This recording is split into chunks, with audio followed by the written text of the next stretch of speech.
Hi, everyone, and welcome to Transitions. I'm Anne Wagner, your host, and today we're recording from the Hunters Bay Satellite Studio at Nipissing University at the Muskoka campus in Bracebridge. Today, my guest is Joan Karmazyn. Welcome, Joan. Thank you. It's great to be here. Well, we're so glad you could come. And Joan, you've worked and volunteered in the mental health sector for many years. Can you tell us about some of the roles that you've taken on? Sure. My experience goes back originally as a person with lived experience of a mental illness, as well as of being a family member. So way back in 1979, I had the opportunity to work with the Canadian Mental Health Association Metro Toronto branch in one of their programs called Progress Place, which is now a standalone organization from CMHA Toronto, as a yoga instructor. And from that, I transitioned, I like the word, I transitioned to becoming a peer support worker. But back in the day, in 79, folks were not called peer support workers. They were called socialization group facilitators. That's a mouthful. It was quite archaic. So back then, that was that role, and I held that for a number of years. And then I decided, I was attending university at the time part-time, but I became very ill. I was in women's studies at York at Atkinson College, and I had to stop those studies because of my wellness was not there. So I unfortunately did not finish that degree, but it led me onto a path of recovery in respect to my own mental health, my own mental illness, and staying in the field. So I decided I would continue to take courses around peer support at the time, which were rehabilitation counseling, etc., and continue to work in the field. And 36 years later, I'm now volunteering back in the field. And I must say, I originally started as a volunteer. I was volunteering yoga training, and now I'm full circle volunteering back again, living here in the Muskoka-Parry Sound area, working for the newly formed, formerly known as Muskoka-Parry Sound Community Mental Health Service, now called Canadian Mental Health Association Muskoka-Parry Sound, and sitting as a board director.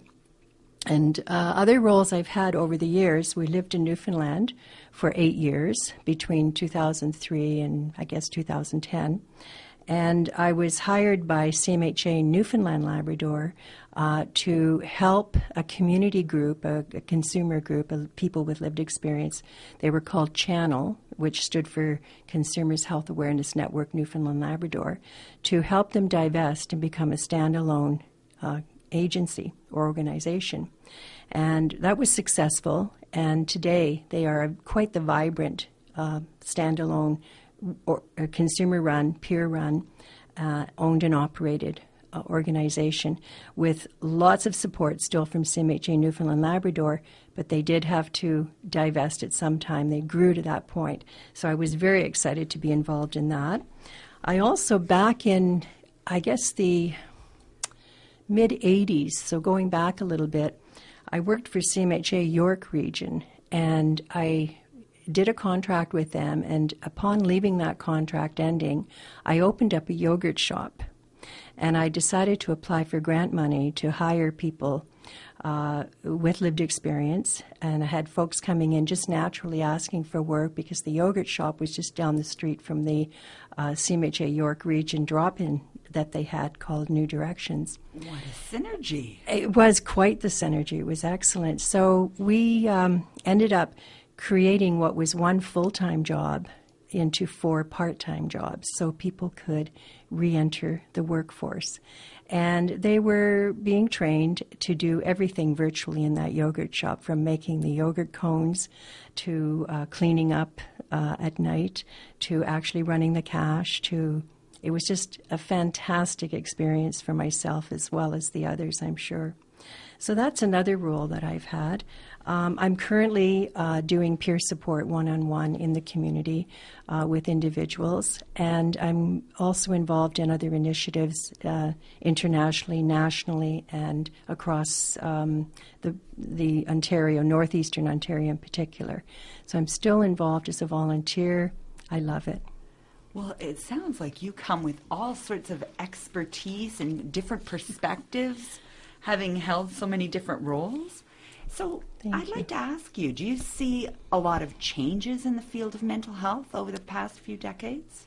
What I did see, I have to also mention that in 2007 I was appointed to the Board of Directors for the Mental Health Commission of Canada as a person with lived experience. And on that board were two other consumers or people living with mental illness, as well as two family members. And we had formed a subgroup or a subcommittee by permission of that board to look at recovery in respect to how recovery and peer support can be very vital, not just as an alternative in respect to how people use services and get well, but looking at it as being part of the national strategy for mental health.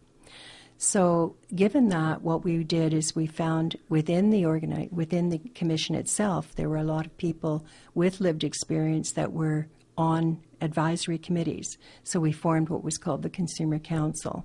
And from that, we were able to certainly participate and contribute into the recovery model that became one of the pillars of the National Mental Health Strategy.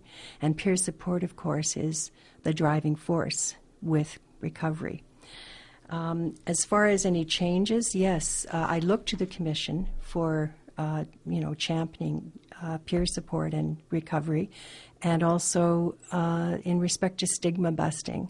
And when I look, I was just on their website this morning, and I see they have really thrown the challenge out there to all Canadians, locally as well as nationally, to look at stigma, to look at self-stigma, and to begin to realize that we have to start talking. So we have, for example, Bell Let's Talk with Clara Hughes, and it's really neat when we have a lot of superstars, so to speak, such as Glenn Close, who talks about mental health. We have Mark Tewksbury, who also talks about it, and they're all on the Mental Health Commission website. They're videos. And, for example, Sheila Rogers is another individual that comes to mind. So in respect to changes, I think at the national level I've certainly seen that drive, but I've also seen the trickle-down effect. I've seen it happening in our community as well, and in particular with the work that I'm doing. So when I begin to talk about mental health and mental wellness, there's not this drawback or these, this silence that comes. People want to talk, especially when we realize that it's either 1 in 5, I think it's actually 1 in 4, I've seen those stats as well, of having a mental illness. So can you maybe tell us about some initiatives you're currently working on around raising awareness or challenging stigma? Sure. I can talk about, at the global level, there's an organization called Interrelate. And it has countries, I think there's 8 or 9 countries involved now, including Canada. And I was involved way back in 2006 and 2007 at the inception of Interrelate. And what that is doing, it's looking at and comparing resources, comparing what doesn't exist, looking, for example, in Poland, who's the most recent country that has joined Interrelate. And deinstitutionalization is just happening in Poland, for example. And what that means is folks, they're starting to look at community development versus people being locked up for their life. In respect to global as well, there's the International Initiative for Mental Health Leadership, which is being held every 18 months. It's a huge conference, and Interrelate is a part of that planning committee for that. We also have initiatives that I'm directly involved in. There's one in northeastern Ontario called LEARN, and it's called, the acronym LEARN is Lived Experience and Recovery Network. And right now I'm involved with them in regards to their peer support charter, Canadian peer support charter that they're developing. And that's exciting. And they've actually partnered up with the with PSAC, which is the Peer Support Accreditation Canada, Certification and Accreditation Canada. And that's looking at creating peer support as a discipline similar to nursing, similar to early childhood education or teaching. So having that happen. So that would be a major shift if we were formally recognizing peer support in that way and actually building educational initiatives around it. Absolute. Well, I think we're not yet done on this topic, but we're just going to have to take a short break to hear from our sponsors, and we'll be right back with Joan Karmazyn. Welcome back to Transitions. I'm your host, Anne Wagner, and today I have the pleasure of speaking with Joan Karmazyn. Now, Joan, when we went to break, you were just telling us about some of the initiatives you're involved with. Yes, a few more. First of all, I guess within our community here, there is Canadian Mental Health Association, Muskoka Parry Sound, and I'm involved with their Council of Initiatives, which is their peer support and family member group. And I'm also involved with Defeat Depression, which is a campaign event, an active event that's being held in our community at the end of May, both in Huntsville and in Parry Sound. And that is looking at busting the stigma, again, of mental illness.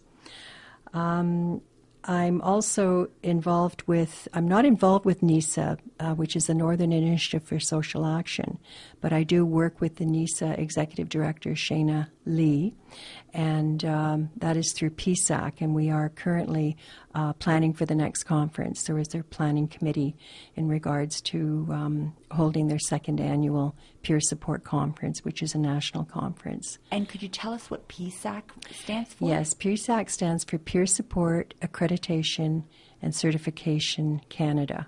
Okay. And again, before break, I was talking about how we are aiming to take a look at peer support and bringing it into the area of it being a recognized discipline, consequently having all of the resources that surround that to help peer support workers get their certification, get accredited.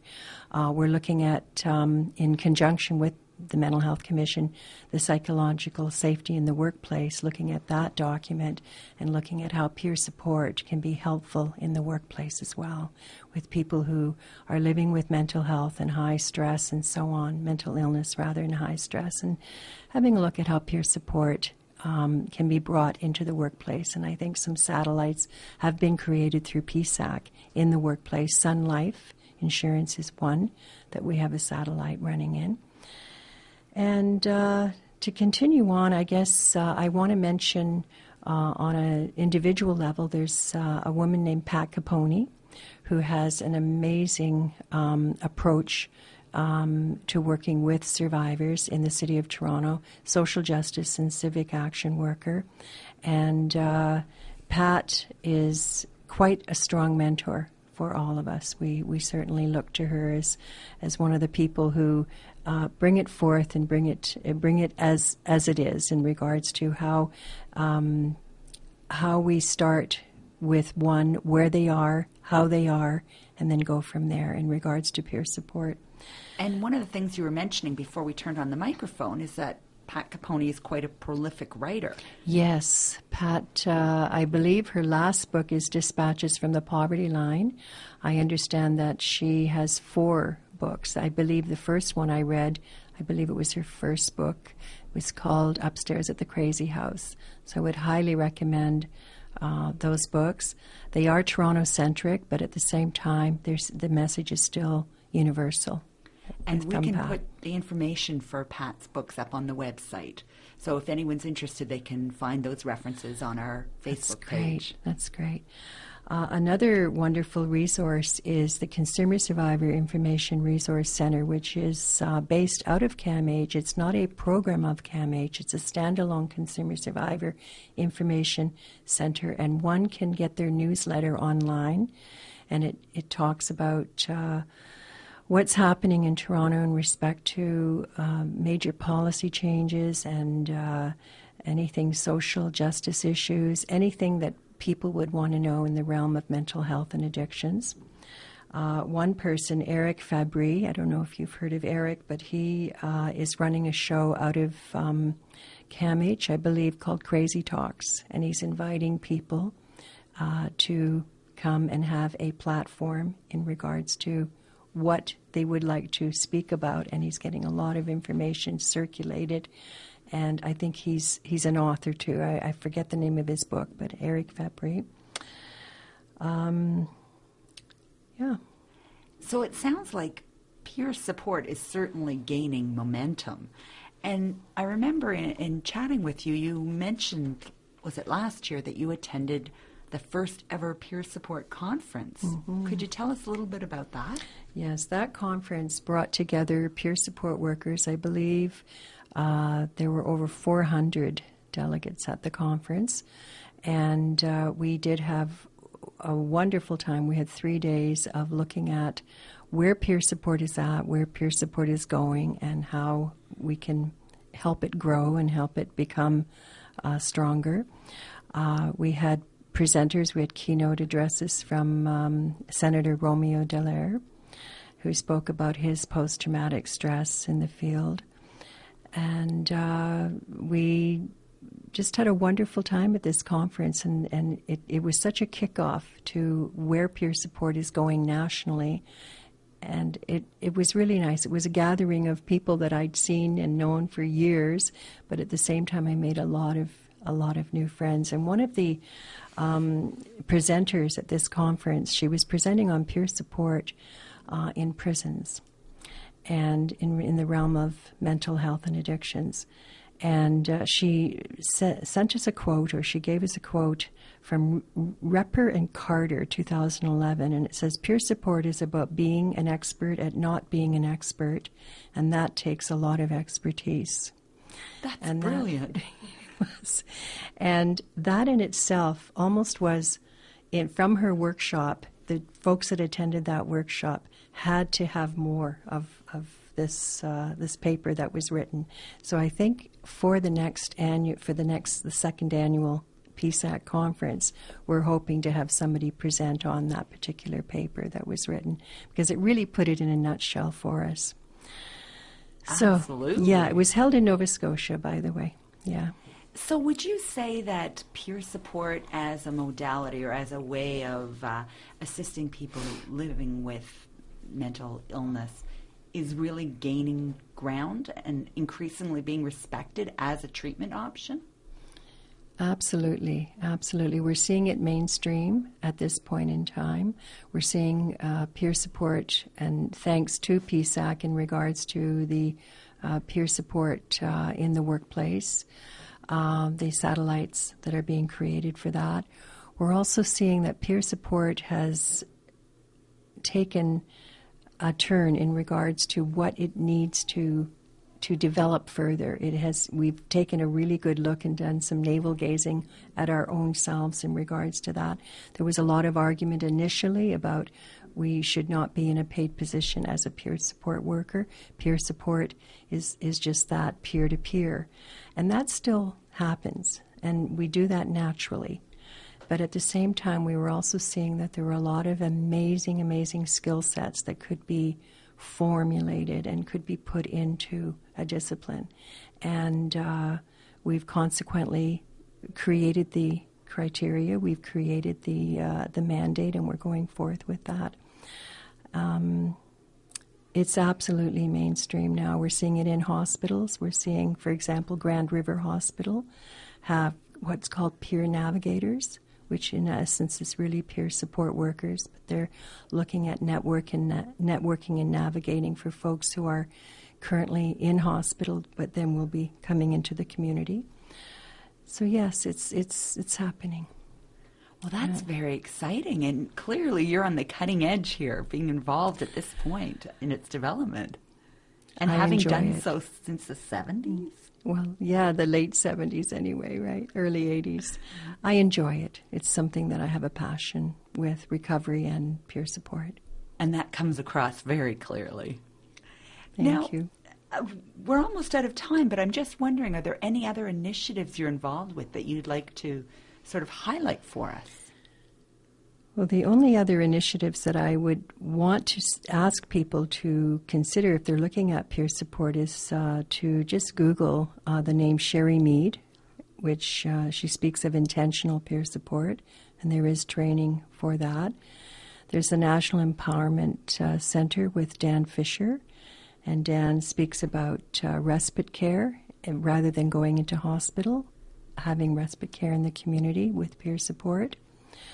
There's SAMHSA, which is the Substance Abuse and Mental Health Services Administration, and they do a lot of funding. For example, they have grants and whatnot, but the National Empowerment Center is linked with SAMHSA. There's Pat Deegan, and Pat Deegan speaks of recovery. And so these are names that can be Googled and can certainly come forth with a lot of information. There's WRAP, which is the Wellness Recovery Action Plan with Mary Ellen Copeland. Let's see. There's Brian McKinnon of Alternatives in Toronto, and he works with family member groups. And there's peer support, strong peer support emerging for family members too, which is so important.